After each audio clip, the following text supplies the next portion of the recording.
So welcome everyone to our first show and tell with the Later Life Planning team. I'm Sophia, I'm product lead on this team, and we'll just be taking you through what we've been doing so far and what's coming up. So what is later life planning? Quite a few new people to funeral care and legal services joined the team a few weeks ago, and no one really has an idea of what later life planning is unless you're in funeral care or legal services or estate planning.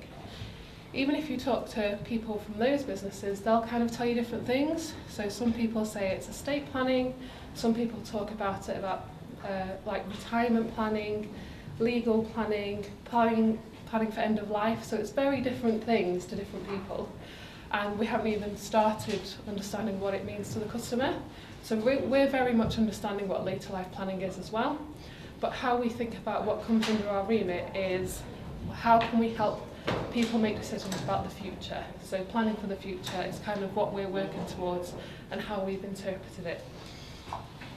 So here we go. We're going to be learning as we go from customers. So what kind of language do they use when they think about making decisions for their future?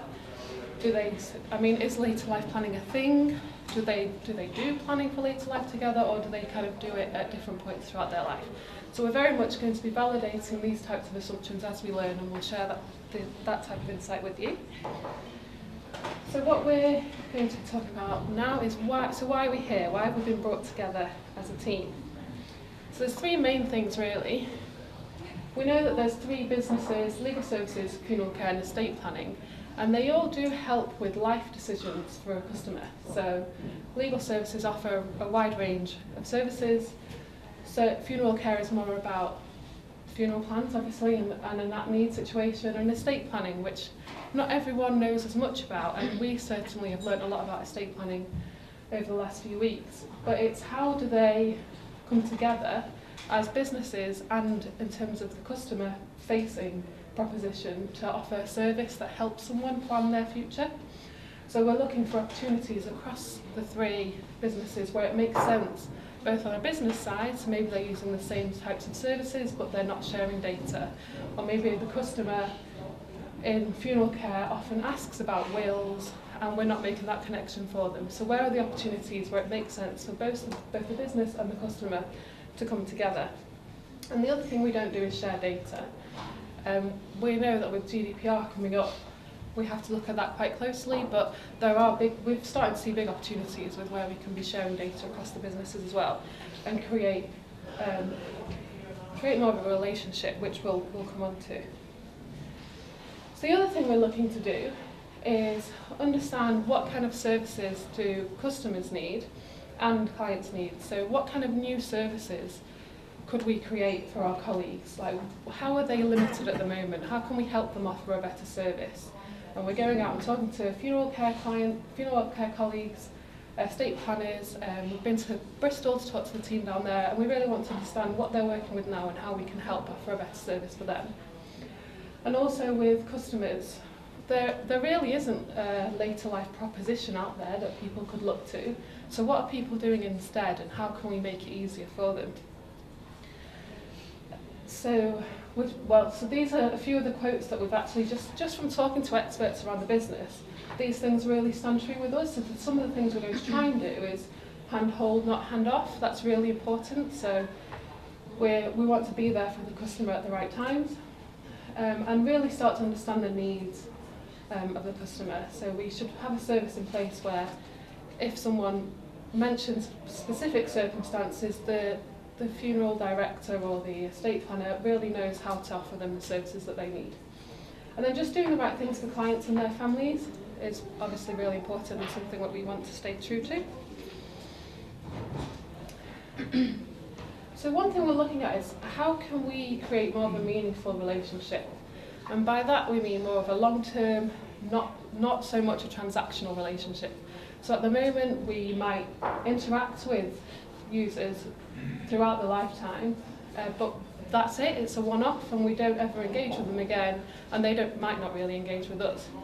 Or if they do, it's harder than it needs to be, so we don't kind of welcome them back knowing, or we already knew about them, that kind of thing.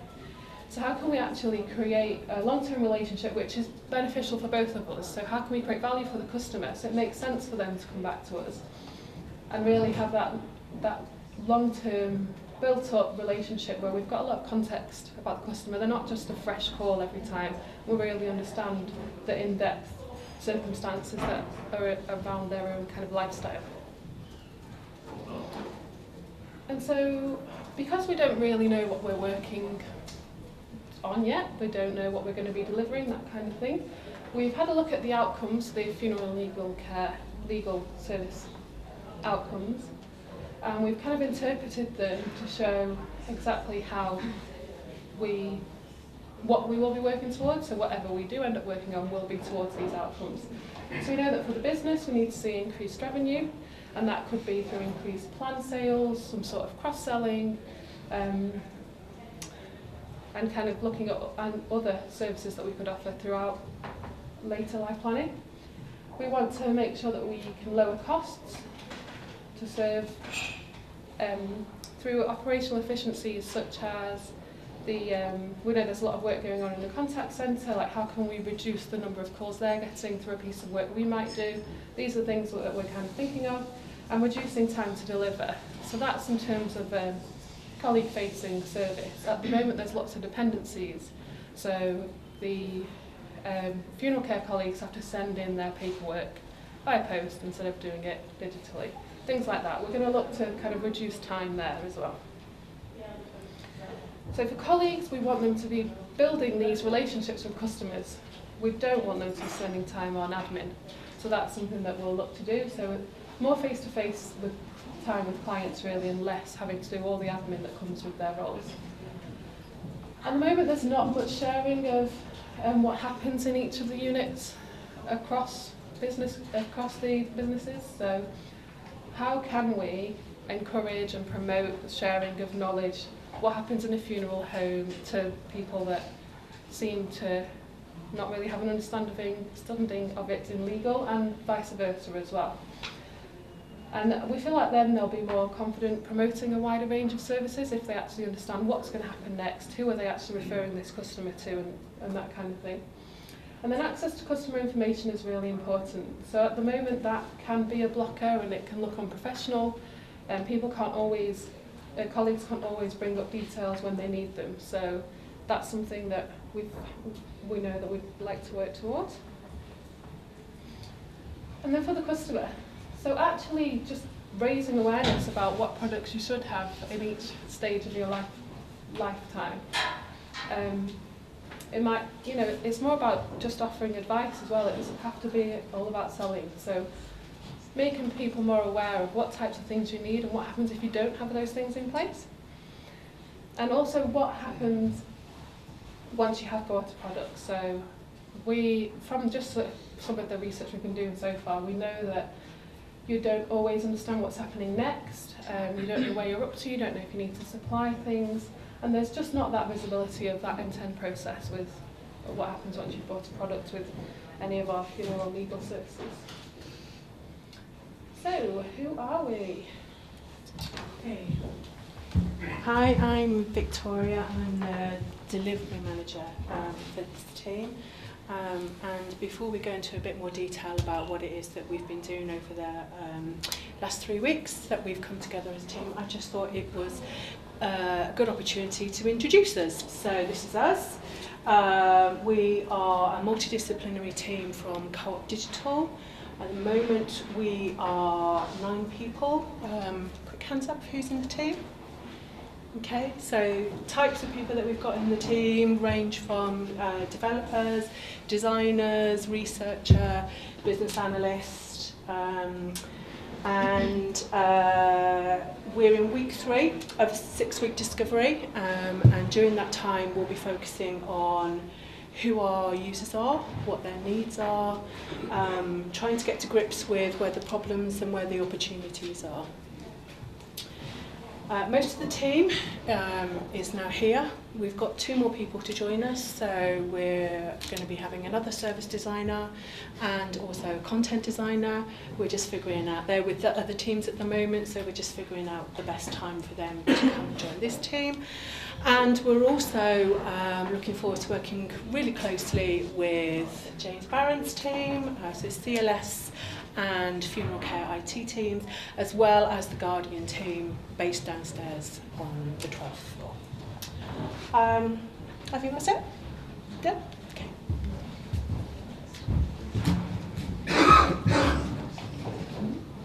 So hi, my name's Vicky. I'm a user researcher on the Later Life Planning team. I'm just going to talk about what we've been doing so far in terms of speaking to our users. So hopefully you've all come across user research, but if not, it's about helping teams to make decisions based on evidence from our different user groups. So that could be customers, it could be members, or it could be colleagues. And for Later Life Planning, I think we'll touch all of those places. So the types of things that we'll be doing, we're identifying who our users are. We're trying to understand what they're trying to achieve and any motivations behind their behaviour. We want to identify patterns and ultimately identify user needs to feed into the decision making around the product or service that we create. So during discovery, the whole team are involved in the research, so it's not just me going out and speaking to people. Each and every member of the team have been out and spoken to lots of different groups of people. We spend a lot of time as a team just identifying who those users are. I'm quite new to funeral care and CLS, so it's really important for us to understand who those stakeholders are and making sure that we engage with each of those groups of people. And at a very top level, our users at the moment are the colleagues in funeral care, in our branches, in our contact centre, in the head office, colleagues in legal services, so across the different businesses in Bristol, in Sheffield. And then I've just put people, which sounds a bit random, but we don't actually know who the people that we're going to help are at the moment. We're in discovery. It's our job to find out who these people are, the problems that they're facing, and how we could potentially help them. And through speaking to our colleagues, we'll get insight about our users, so they're on the front line, they know more about the users than we do, so let's spend a lot of time with them. Yeah. And there are specific things that we want to find out from each of those groups of users, so yeah, we spent a lot of time mapping out what we want to find out as a team. And then we've been out in the field, so we've done quite a lot in these first 2 or 3 weeks. The team spent a lot of time in Bristol with the Court Legal Services team. We've done call listening with funeral care and CLS colleagues. We've attended co-op estate planning talks, and these are all things that we've been doing kind of constantly throughout these first 2 weeks, but we want to do a lot more of these types of things. And we've also spent some time shadowing funeral arrangers out in the branches around Greater Manchester. And that's what I'm just going to delve a little bit deeper into with you guys. So we shadowed some funeral arrangers and funeral directors, spent a lot of time out in the field, and we wanted to find out about, I think Sophia already touched on this, the processes that our funeral colleagues are using in store when dealing with pre-need situations. We want to understand the types of conversations they're having with customers, with clients, with people in general. To understand how do people plan for their future? Is it something they think about? And we want to ultimately uncover kind of attitudes, behaviours, motivations that relate to planning for the future, and through that identify user needs that we might be able to feed into our product development. So this is, we took tons of photos. Something that it's probably worth mentioning, it's quite high risk doing research with colleagues because we want to identify themes in how people behave and what people are doing. We're not looking to check up on what our colleagues are doing. We're not checking that they're following procedures. We want to understand how things are happening, and if they're not following procedures, to understand why. If they have workarounds, is there something we can help with? So that's why the face is blurred, because we're not talking about individual people. We're talking about kind of group of people. We want to identify patterns. So we're still in the middle of this research, but some initial findings. One of them is that funeral care colleagues don't always feel comfortable talking about the legal services that Co-op offers. And that's because they don't feel like they know enough about those products. So they're specialists in their field. They understand our pre-need, our prepaid plans and at-need services in a lot of detail, and they care for the clients that they're working with. They don't know much about what we offer as a legal service, and as such don't often feel comfortable talking about it with clients in case they're asked a question that they can't answer. they don't want to come across as unprofessional. They want to be there to help the people that they're guiding through the process. So we heard things like, when you try to talk to people about this, they say no before you get a chance to explain. I don't mind offering out a leaflet for CLS, but I'm feeling pressured into selling legal services. And then some kind of off-the-cuff suggestion. So why not incorporate will writing services into our funeral plans? Make it a package that would help them when they're in the situation with a pre-need client to sell these different services that we offer. Another observation I think we probably already know is that the funeral arrangers have a lot to think about. So they're often in the branch on their own, the funeral director's out at a funeral. They're balancing their responsibilities of guiding people through pre-need situations and at-need situations, and at-need will always take priority because those people, they really need the guidance. So Sophia and I spent a day in a funeral home in Greater Manchester, and it was to talk about pre-need and how people plan for the future, but the funeral arranger was just constantly interrupted. So if someone was knocking at the door and they wanted to arrange a funeral there and then, their daughter had just passed away. People calling to add things to their funeral plan, to add things to their at-need funeral for their mum the day after. So it's not, there's no linear journey, there's no average day in the life of a funeral arranger. It's just something we need to bear in mind when we're looking at how they might be able to help us sell our legal services. Another finding, and this is kind of more user-facing, that funeral arrangers regularly speak to families in at-need situations who believe that they have, or that their mum or dad had enough cover to cover the cost of the funeral, but in fact it doesn't cover the cost, it's just like a small contribution towards the final cost. Whether that's because they've been missold or they didn't understand the term, so we're talking kind of over 50s plans, things like that. And that can cause quite a lot of distress because they think that the funeral costs are sorted, they don't have to worry about it, and when they come into branch they realise that actually they still have thousands of pounds to pay. So people can be really distraught when I have to tell them that their Aviva or similar plan doesn't cover the price of the funeral. People don't know the difference between assured, insured, guaranteed. And to be honest, neither do I, and I don't think our team does, so that's just an area that we really need to delve into. Is this an opportunity for the co-op to be completely transparent with our clients, with our users, and make this process a lot easier? So yeah, that's just a flavour of the types of things we've been finding out, but over the weeks we'll be speaking to more funeral arrangers, speaking to more co-op estate planners, pulling out themes and insights, and hopefully writing some user needs so we know where to focus, how we develop our product. But yeah, Matt's going to talk you through how we've been mapping out the processes. Cool. Hello. Say it on camera, Sean. Hello. I'm Matt Tyas, service designer on life planning, and I'm going to talk to you about what we do with all this stuff. So there's all this information that we've all collected, which is all great, but one thing we've started to look at is when we've been going out to meet people, we've been learning about what they do, as we've already mentioned. I've included this because I think this is really nice, because this picture here is a person's homemade proclaim manual they've made themselves because they don't know how to use it. So like things like this that, you know, might not have any bearing on what we do in the end, is the really kind of interesting stuff that you get to see if you actually go and see those people. The other thing we've been doing is seeing what's going on in the building. There's loads and loads of trials going on, and loads of different projects, and they all can help us to achieve our goals. So ultimately the best thing for us to do is to know that they're happening and to make sure that we're all kind of tied in and working towards the same thing.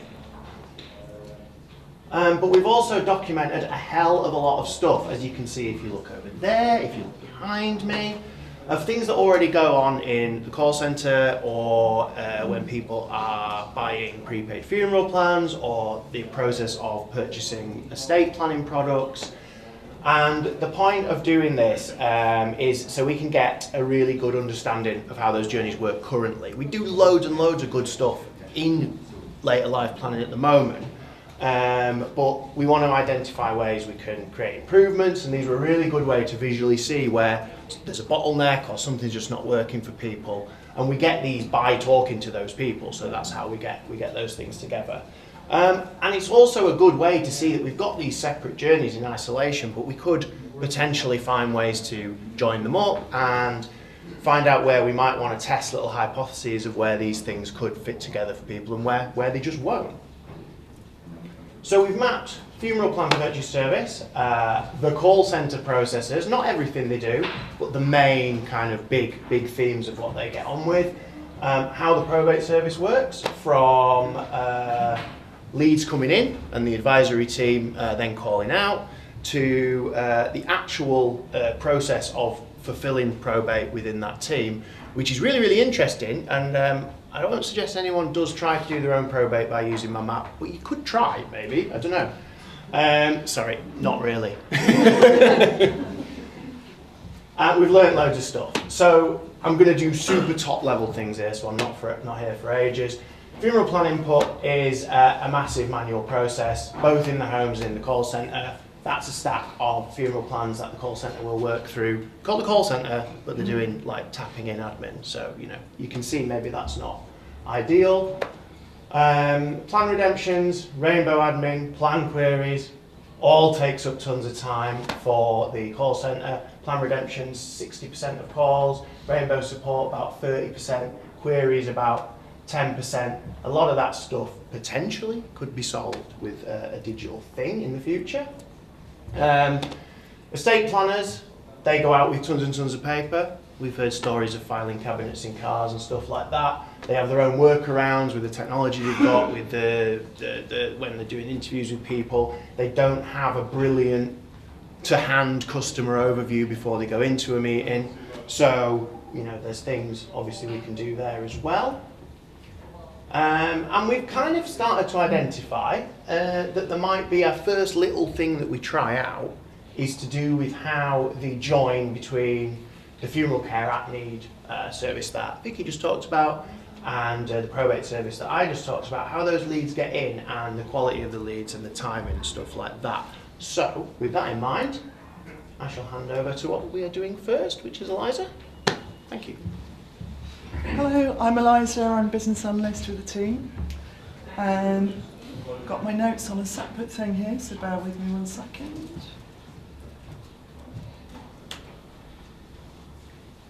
Okay,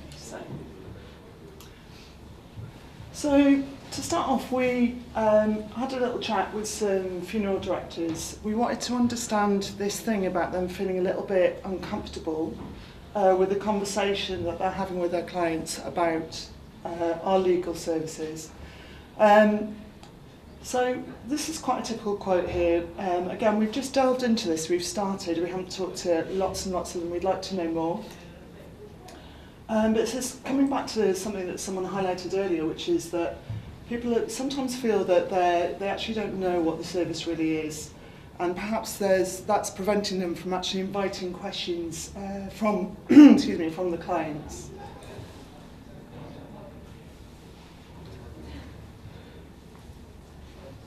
So what we want to do, there's several things we want to do to make it easier for those people. But there's also some technical things that we can look at and some process things that we think will help with that. So to start with, we want to help funeral directors to feel more comfortable framing the question around probate. We want to also help them to obtain the consent from the client for a call from CLS. We do this already on a paper arrangement form, but we're looking to move this into a digital form so we can actually track what we're doing. If we do this, we're proposing in the short term to actually start doing this in the Guardian service because we know that exists already. We have people that are using it out in the field and that are comfortable with it. And because it's a ready-made thing that we can actually use to control the data that's coming through and to measure what's happening.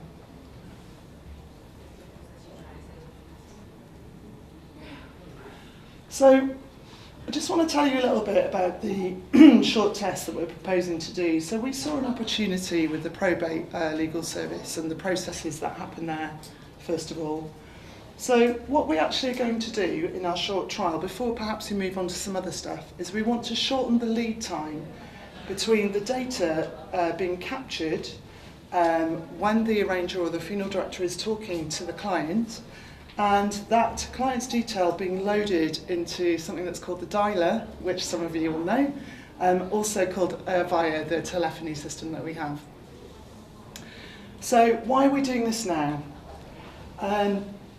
This is where we've identified the most the most benefit to the business in the short term, but it's also a foundation that we can use to learn lots of things about the business and also about how we're going to work together in the future. So what we're going to learn about is how we're going to integrate with existing CLS systems, how we're going to work together across different teams, because we've got 3 different teams and possibly more to work with, and also how we're going to track and measure what data is available and what is actually missing. So there's quite a lot of opportunity there as well for us to actually, as we were saying before, link in the different things that are going on around the business. Whilst we're doing this, we'll continue to discover more about funeral care colleagues and our understanding of the legal services and any barriers that might be preventing them from offering our service to clients at the point of need.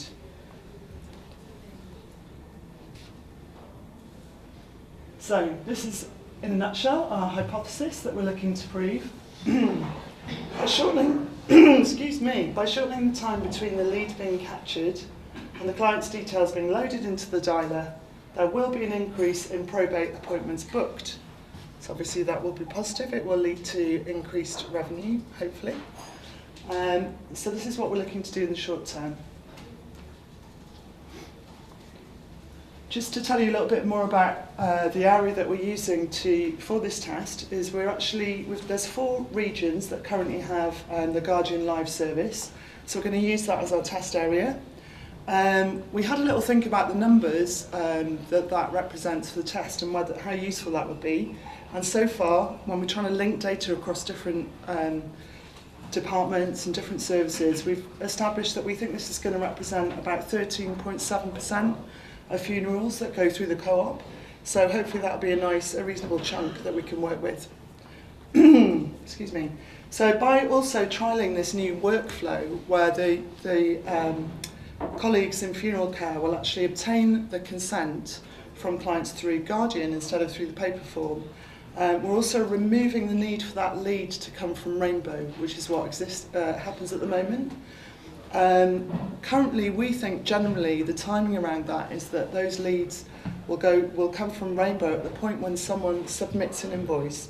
That can be quite late on in the arrangement process, so we think we can shorten that quite significantly.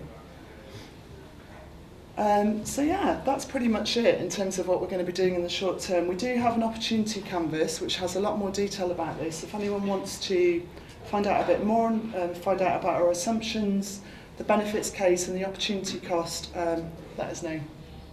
And I'm now going to hand over to James and Dave. All right, guys. Ooh, just James. Just me. All right. So yeah, I'm James, working with Dave. We're engineers from downstairs on the Guardian team, and really just sort of going on from what Eliza and Matt said. We've been tasked with exploring the technical side of how we can get leads from Guardian into the dialer quicker. So we're currently exploring 3 particular options, from getting like New World Digital Amazon world into the older corporate co-op world, and it's very much a investigation stage of that at the moment. We've really not got anything tangible to show. I suppose that's pretty much it. Any more questions?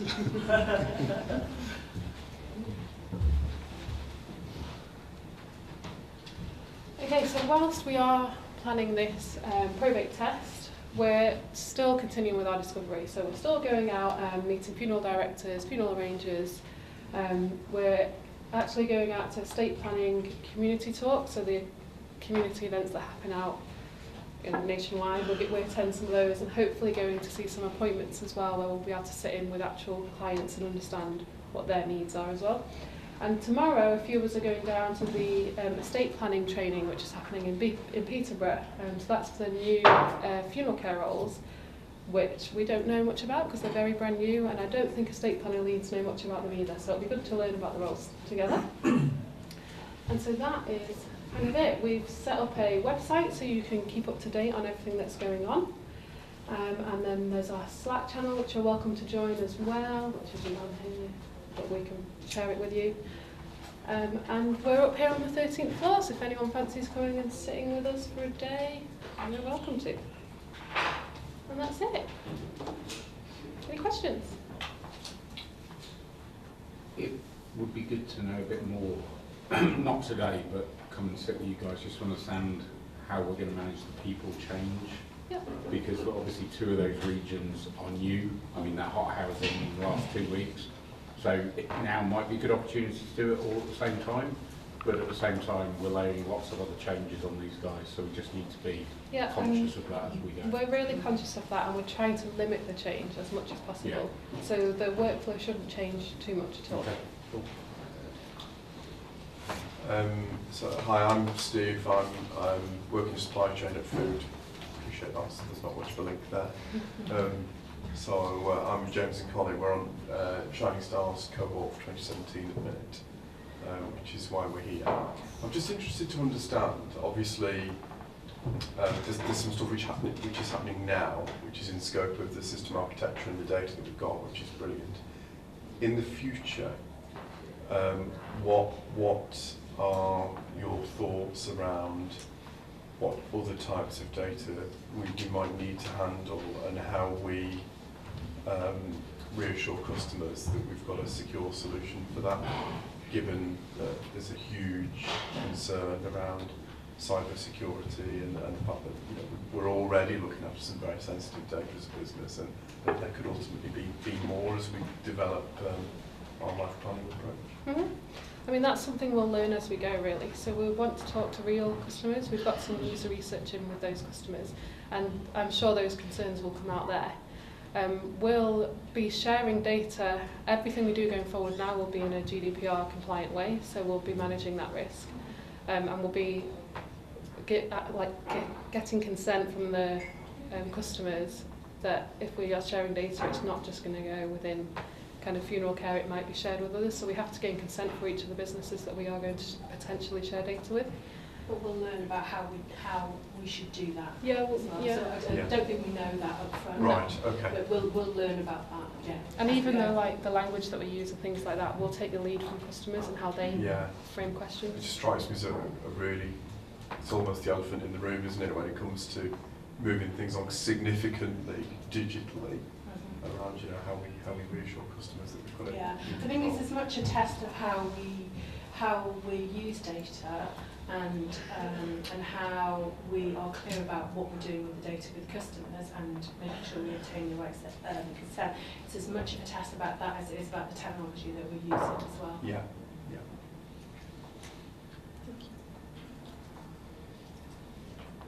Anyone else? Well, we're here if you have any other questions. Thank you.